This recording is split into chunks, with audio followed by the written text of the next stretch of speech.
Избрах професията лекарски асистент, защото бих искал да помагам на хората и да бъда част от екипа, който спасява животи. Професията е много отговорна, изисква както знания, така и емпатия.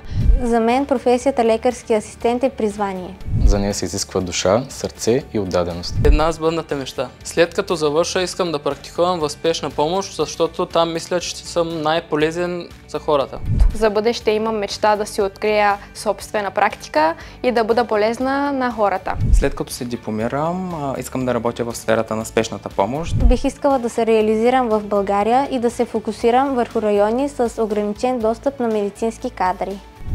Лекарските асистенти са медицински специалисти, заемащи второ място в йерархията след лекарите. Те са медицински кадри, имащи право на самостоятелна медицинска дейност, чрез снемане на анамнеза, физикален преглед, поставяне на работна диагноза, изписване на терапия и разчитане на основни лабораторни и образни изследвания. Лекарските асистенти са жизнено важни кадри за българското здравеопазване, познати на обществото като медицински фелшери с история от над 150 години.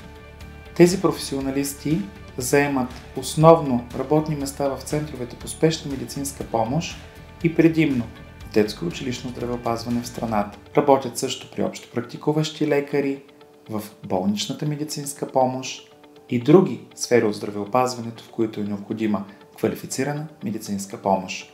Образованието за лекарски асистент е 4 годишно. Завършва със степен бакалавър и се придобива в 7 университета в нашата страна. Последващото образование е с магистратура по здравен мениджмънт или друга от сферата на здравеопазването.